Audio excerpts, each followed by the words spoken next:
a place for people to really learn about the history of African Americans and their contributions to our country. How Palm Beach County and dedicated citizens are making the African American Museum and Research Library a reality for West Palm Beach. Let's go on the record. From WPBF 25, this is On the Record with Todd McDermott. Good morning. One day in the not too distant future, West Palm Beach will have its own Black History Museum, and it will open what was once the city's segregated Black high school. We welcome Danita DeHaney, the president and CEO of the Community Foundation for Palm Beach and Martin Counties. Danita, you're chair of the board of this exciting museum project as well. I am. I think the first thing we should just talk about is how this began. Well, it began June 4th, 2024, when the County Board of Commissioners agreed to a contract where the Community Foundation would lead a collaboration amongst the school district and the county to deliver this museum to this community and to this neighborhood. That had to be quite a day. It was historic, and it was also a day full of emotion and pride for the alumni of Roosevelt High School who had been advocating for 40 years to correct a wrong, to actually see this happen. And how was the old Roosevelt High chosen? I mentioned it was a segregated high school in West Palm Beach for years. Yes. How was that site chosen? So first, it was the only Black high school in Palm Beach County at the time. And when the country decided to desegregate, the Black students from Roosevelt High School were bused 45 minutes away. So the school became desolate, nothing happened for 40 years, and it deteriorated. So the alumni advocated with the school district and the county to fix this. And so there was an agreement that they would convert that campus into the first African American Museum and Research Library in Palm Beach County. And in honor of Black History Month, this museum's mission will be to celebrate the culture and heritage of African Americans in West Palm Beach, also the state of Florida and beyond. It's going to be amazing. The juxtaposition of it being the only Black high school, yes, and a segregated school, yes, and now it's going to be a Black History Museum, correct, is extraordinary. We agree. It will inform, it will educate, and it will inspire. We have amazing collections that have already been committed to the museum. So the alumni wanted this museum to be an inspiration for the younger generations to understand what it means to be resilient and to have hope. And the end of the fall of 2028 will open the doors. This particular place, as you said, it fell into disrepair. Now, some of the work is being done now it's a phase one? Correct. Can you tell me what that is? Yeah, so the phase one is about two components of this campus.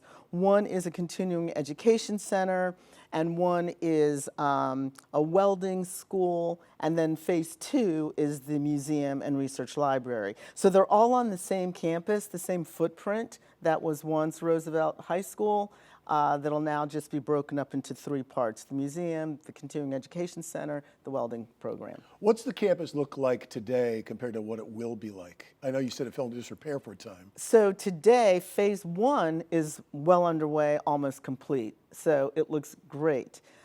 Phase two is not as bad as it was 2 years ago, but it's going to be worked on in the next 15 months. So still in its infancy, pretty Yes, much. absolutely. All right. What's the Community Foundation's role in this? And I know it has to do with funding. Exactly. So we are the only entity that can actually take charitable gifts. So we've been doing this for 53 years. The school district's not allowed to take private gifts, neither is the county. And the other piece is that donors want a credible place where they can put their funds so that they know that the funds will be used to support this museum. So our role actually is driving the design, the build, involving the community throughout every phase of development, and of course, raising the private dollars that will be necessary to make this happen. Let's talk about those private dollars. You have some very important partners on board already with this. Yes, we do. We are very grateful to the Quantum Foundation and Eric Kelly for their gift of $500,000. Bank of America and Fabiola Brumley another gift of $500,000. And what makes those gifts so significant is the museum still is in its visionary form. In fact, the public hasn't seen the design. We're still going through approval processes, but these entities and some others have embraced this project early and put their money behind us. So we've got a number of active conversations occurring right now that will continue to advance our fundraising goals. And others can donate to this, we should point out, right? Absolutely. All right. I have one final question for you. Yes, sir. And that is, being part of this, I'm sure you're very enthusiastic, proud of it.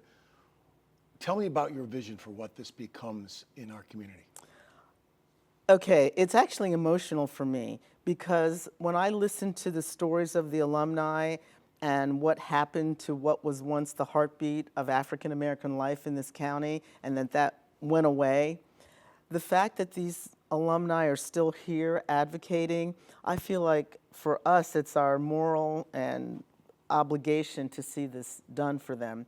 But in addition, I think it's important for the community, white or black or whatever ethnicity you are, to see the contributions of African Americans to Palm Beach County and the state of Florida, and to understand what resilience looks like, and to be able to contribute positively to the lives of the children in the community, and that this museum will be an iconic design that begins a revitalization effort for the Coleman Park, Lincoln Park neighborhood. Truly exciting. We have so much more to talk about. Danita Yes. DeHaney, thank you for being here. It's my pleasure. All right, and we'll be right back.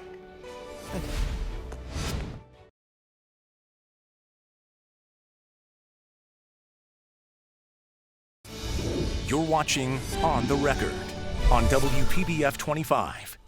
More now on the African American Museum and Research Library. Coming to West Palm Beach's Coleman Park neighborhood. I'm joined by Palm Beach County Commissioner Bobby Powell, also a member of the museum board and a former state senator. We've been talking about how exciting this is. Let's talk first about the importance that you see to have this added to the cultural framework of our community. It's absolutely important. One of the biggest issues that you have is the ability to be what you see. A lot of times you can't be what you cannot see.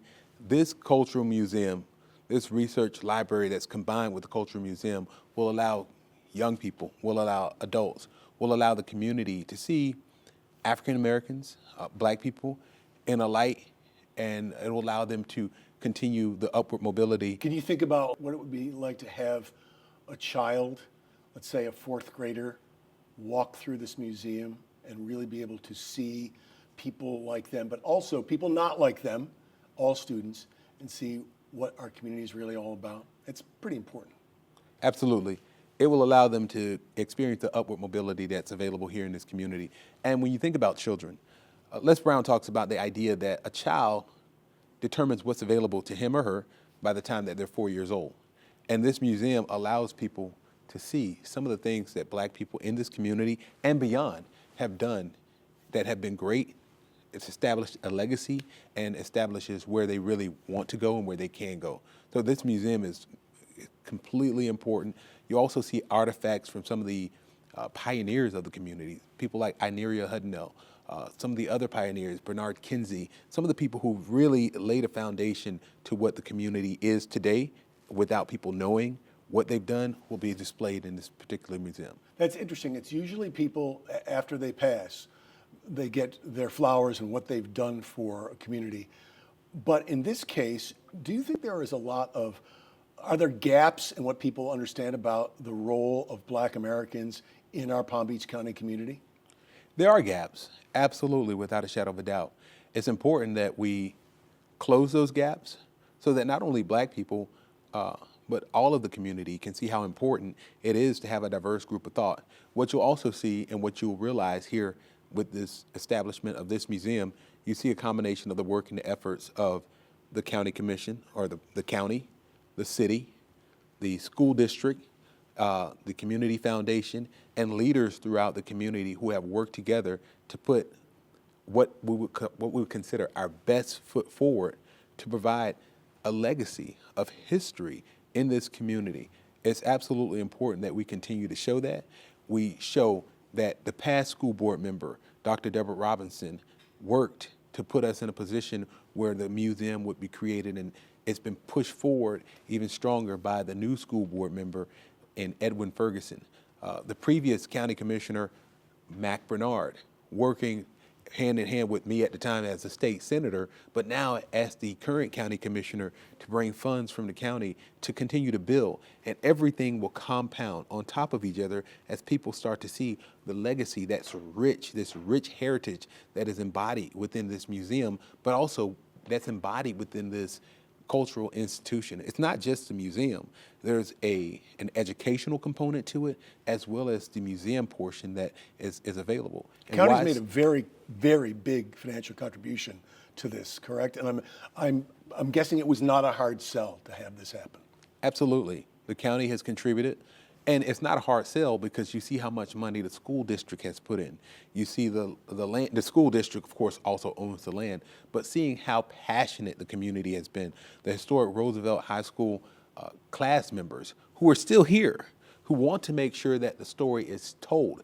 See, the problem that sometimes people have is they can hear the stories from other people that's not written in the manner that it should have been, but this museum allows those people who were here at the time, who lived that life, who walked the halls of that school, to tell the accurate history and pass it down from those generations. Of course, me, myself, I have family members, aunts and uncles who attended Roosevelt High School, friends of my aunts and uncles, which, you know, in the community that I come from, we still call some of those people, even though they're friends, aunts and uncles themselves. Sure.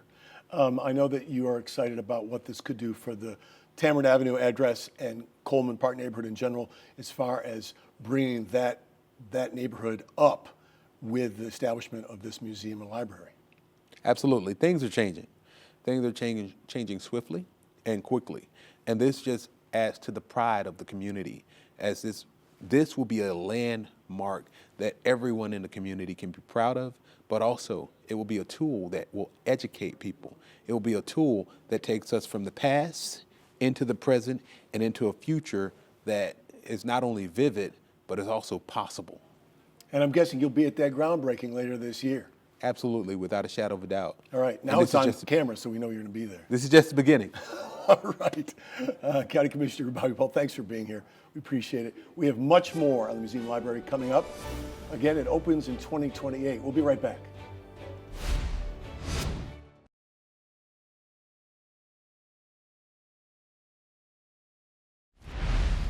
Welcome back. Brian Knowles joins me now. Brian, you're an advisory council member to the African American Museum and Research Library. You're also an education consultant. You have a private sector business, a firm. Yes. And that is called, I have it down here, but what is it called? It's called Power Builders. Power Builders. Yes. Tell me your experience, your vocation, how it fits into what this museum and research library are going to become. I know some of my colleagues spoke about just instilling pride within our children, looking at 100% of our future, which is our children, and understanding that we have to instill that sense of pride and also formulate a sense of identity that is positive for our children. And there's no better way to do that than just providing them with a historical blueprint, especially coming from their community and people who look like them. In addition to that, we have an issue where we don't have enough authentic conversations about each other's experiences. And this provides an opportunity for students not only to learn about themselves, but also humanize the experiences of others. And so when you look at it as an educator, what kind of exhibits, interactive lessons, et cetera, can you envision making an impact on young people? Absolutely. And I said one of those things can be oral histories. You know, hearing from people who could be aunts, uncles, grandfathers, and great-grandparents, et cetera, and just hearing their stories and making them personal to our students. It's a way to engage that makes history real and makes history not so distant for our children. Now, you're a consultant on this, and you're part of the advisory board or council. I'm guessing right away you said yes, but what did you think when you heard about the idea of this? That's obviously been a long time coming. It's a long time coming. It's an incredible idea. It's something that has been advocated for years. When it comes to just this community that we live in that is known as Palm Beach County today, it is very important that we know not only just the African American contributions, but understand the diverse contributions and voices, the perspectives, the sacrifices of all the people who built this community. And for African Americans, our story has not only been so central to our local community, but also central to our country. And we've always fought to make sure that our stories are heard and our voices and our experiences are validated by incorporating them seamlessly into mainstream historical narratives. It is Black History Month, and this is a Black History Museum. But talk about who this museum is for. It's not just students, it's not just African American children, it's not just for children. Who's it for? It's for the entire community. It's for the entire community, not only today, but also for our future. We got to make sure that as we live in this digital age, when everything is just fast and rapid, we're losing touch with our stories and just losing touch with our soul and spirits in some cases. So this allows everyone within our community to celebrate each other.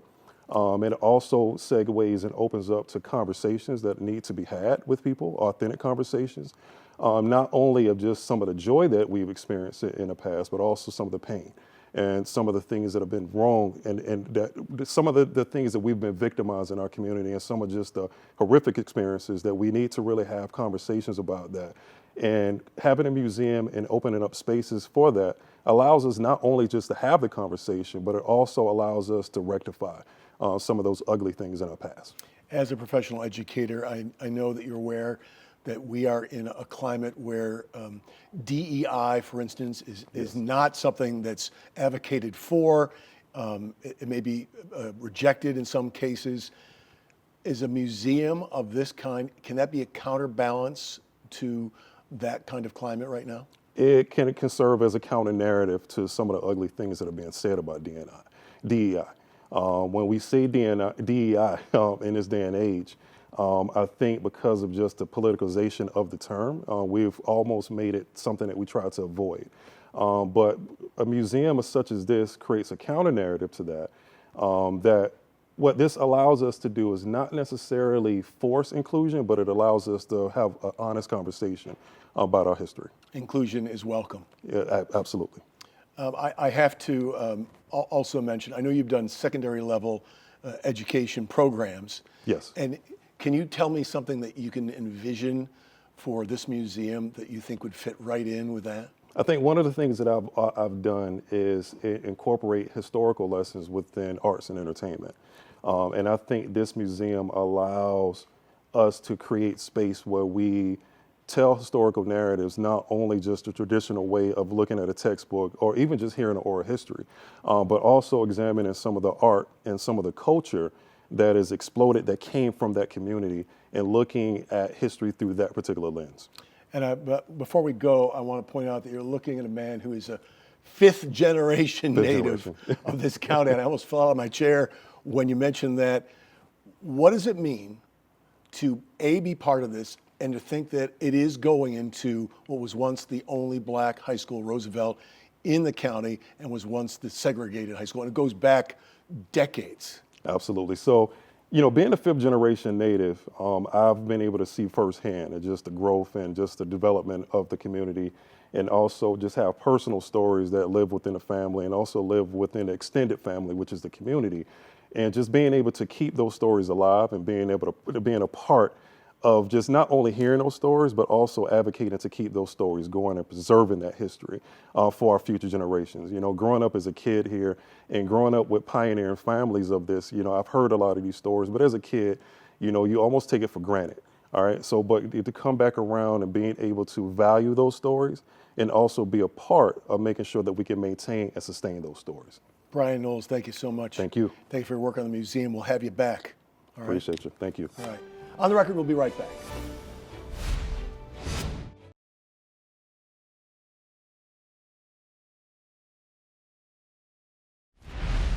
We want to thank you first for making us part of your morning. As always, we encourage you to be part of our discussion. We're here each and every Sunday at 10 a.m. Until the next time, you can watch this morning's On the Record show and every episode on our website, WPBF.com, and on our free WPBF 25 news app. Have a wonderful Sunday. We'll see you again next week.